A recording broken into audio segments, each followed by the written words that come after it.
What's going on? It's Ryan from SpycyTV. Thank you guys for tuning in to another video here. During our last video, or the video that you've seen last, we were filming. Super excited. Got the motor running. Car drives. Car doesn't drive very great.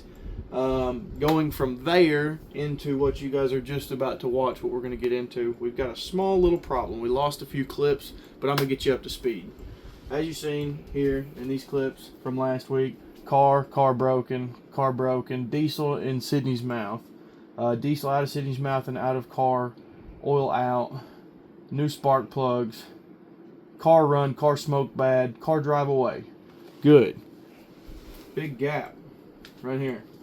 It's a big gap. Then we got this. Car driving to shop, car get lifted up, I fix car. Well, I hope we fix car. Anyway, that's my brief gap. We lost some footage. I don't know any other way to do it. I tried recording a screen over, but this sounds just like you'd imagine it sounds, which is not great. Secondly, here, before I let you guys see this beautiful video that I'm not quite finished with, there's only 4 clips on the screen. What we've got here is what you guys would refer to as a Polaroid picture. We love Polaroid pictures around here. We think it's just a cool way to capture the moment. If you look here, I've got Jared from Weekender Garage whenever we went to the Tail of the Dragon. I've seen a K-Truck. Here's some more pictures from that trip. Another one of my super clean engine bay. We've got some here of Jake with no motor in his car. And this one right here, we're obviously vlogging, putting the B16 in his car. Wish he still had that thing. Here's our family trip to Supercross. You can see these people looking for directions. Shout out my awesome parents. Me standing next to a Suzuki, best bike in the world.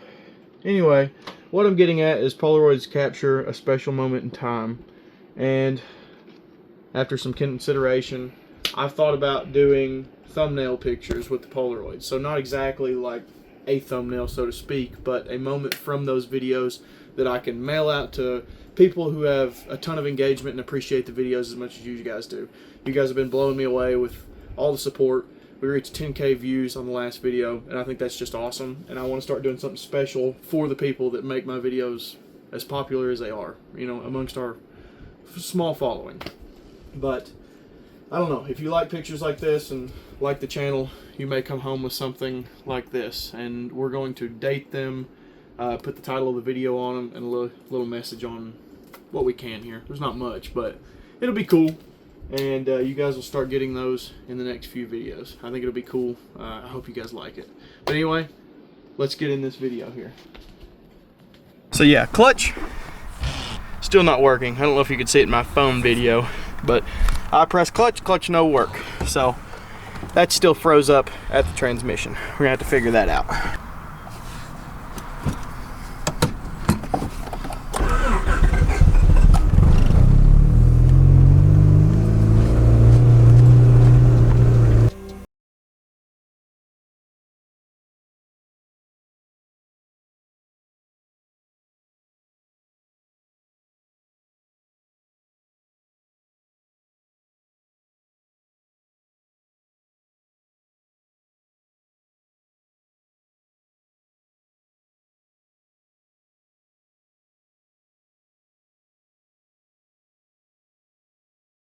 A little update on the CRX here. I've got the axles out, trans fluid is out. Everything spins pretty freely, which is awesome, and came apart really good. This guy, nothing's been seized up, so that's awesome, other than the brakes. So, same thing on this side. Working on getting some of the few things loose up here. Got the distributor out, the battery out, the intake out. Sydney is washing and cleaning some of the nice plastic parts in here so we can salvage them. Got to take motor mount, starter, and a little bit of electrical down, and we should be good. We are officially loose. T-minus 5 minutes and this thing should be on the ground.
Just like that, the transmission is out. The clutch doesn't look too terrible. I'm not in the market to change it at the moment. The rear main seal doesn't look like it's leaking. This is oil from up here where I've got the distributor out running down on the clutch. So that's probably not great, but the main reason we took the transmission out was not because the clutch didn't work or because of an oil leak or anything like that. We took the clutch out because it wouldn't action. So when you push the clutch in, it wouldn't do anything at the transmission. Now you could push your foot to the floor and it would move. That was just the cable stretching. So these are cable actuated transmissions, and right here's where it hooks on. I should be able to move that much further, which in turn forces the bearing out, but the bearing is seized to the shaft of the trans. Now it works and it doesn't make any noise, but just from sitting since 2012, that has seized on there. And it doesn't look like an OEM clutch, so my thoughts are someone didn't put anti-seize down on the input shaft of the transmission, and that's why we have what we have. And Walter's here. Yay, Walter. But yeah, so gonna try to get that unseized, grease everything, maybe repack the bearing, and kind of go from there. Yeah. That'll work. We'll see you later, Walt.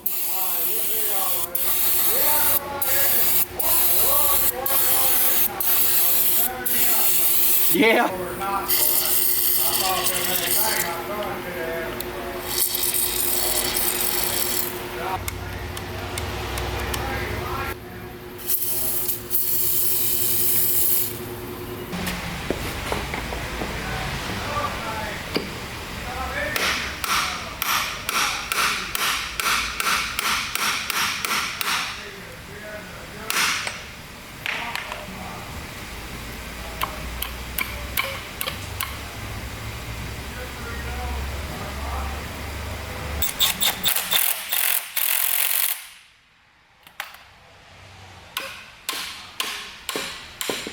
That'll work, Walt. We'll see you later.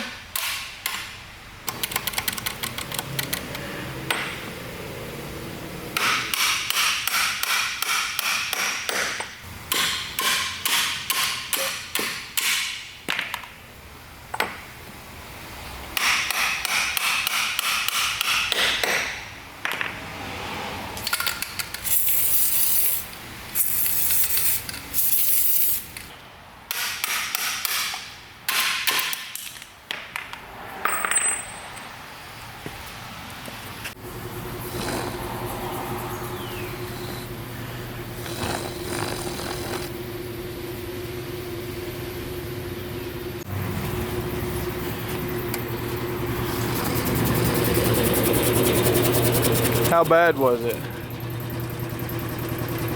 bad. Let me see your hands again.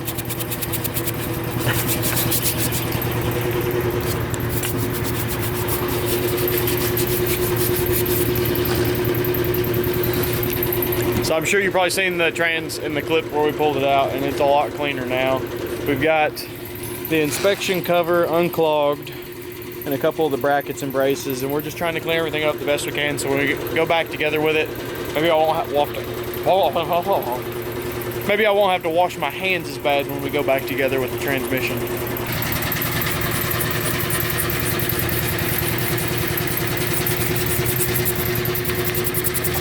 12 o'clock midnight. So we went bowling. We went bowling for my cousin Mason's birthday. And now me, Carter, Mason, and Sid, well, the dog's been here. But we got the new throw-up bearing installed. Look at that thing. Woo! I'm so surprised we had one of those in the toolbox, to be honest with you.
All right, so we're about to see if the fruits of our labor has paid off. We've got everything put back together on the engine and transmission side. We're gonna check and see if we have movement down here. And it looks like we do. Press the clutch, Carter. So it's moving a lot more freely than it was. It looks like it may need to be adjusted a little bit. So we're adjusting on the cable here. Previously, when I was driving it, I was pushing this in, and I'm pretty sure we stretched the cable a little bit because we're almost at the top of our adjustment, but Carter says it feels pretty good. So if it feels pretty good and it engages and disengages, we'll get a little more life out of this. It does look like it needs to be replaced anyway. The outer shell is deteriorating, and then as soon as water starts getting in this, it'll start to feel real sticky. So, but for the time being, I think we're good. We're gonna slap some brakes on this, and then we're gonna be able to set her down on the ground. I got some SI wheels that shouldn't leak air, so we don't have that problem anymore. And then hopefully we can go drive it with good brakes and a clutch that disengages when you actually press it in.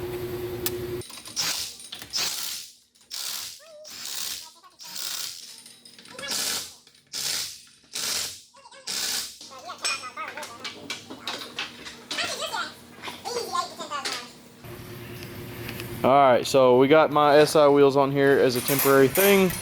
I'm going to try to get these refinished and get some good tires for them. Currently they leak down. I'm sure there's rust or corrosion on the bead. Not rust, they're aluminum. But I mean, that's not a bad fit. Just not very period correct. We got the clutch adjusted. Brakes are iffy. We still got to work on those. I just don't have new pads and stuff, and the calipers need seals and everything else.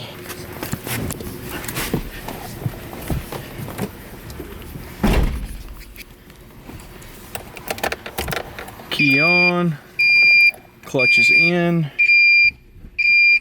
neutral. Let's go. The clutch works. So now I should be able to go into first.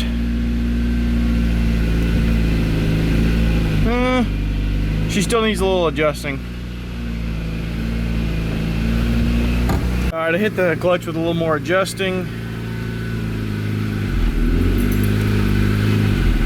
On this, it was probably corroded, or like the steel plate was rusted and stuck to the fibers. Yeah. Which, I mean, there's only one fiber disc in these. But basically, down here, I was pressing the clutch, and it was just kind of felt like it was stretching the cable. And it wouldn't go into gear, it was just kind of trying to roll the car forward.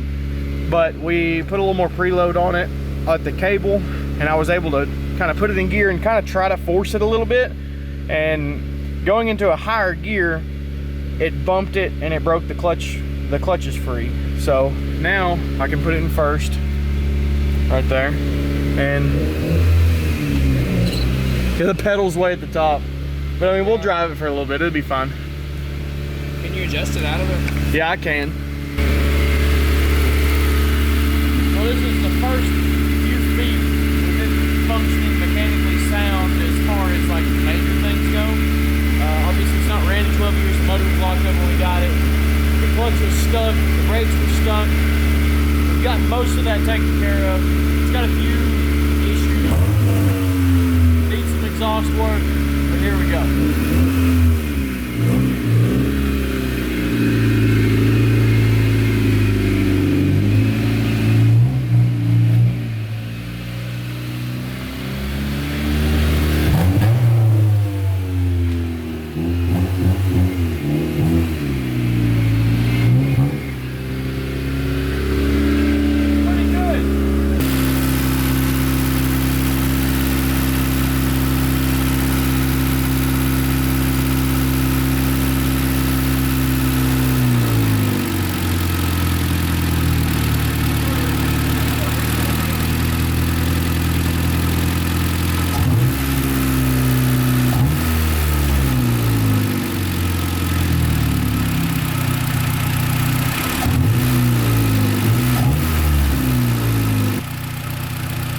Not my proudest moment, but it'll work for now. All right, we're gonna do a little road safety checklist real quick. We got tail lights started? We got one. We got one, that's good enough. Brake lights? Yes. All of them? No. Yep, got that. Is it blinking? It quit blinking. It was blinking. This one's blinking. Okay, well, we can make them blink. Oh, okay. Ready? Yep.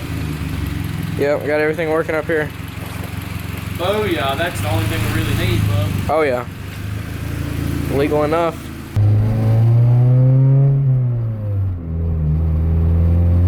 The struts are so gone, bro. Oh, yeah. It's pretty bad. Honestly though, Dude, the alignment's for crazy, how old bro. it is, bro. 181K. But dude, the transmission works. This is freaking sweet.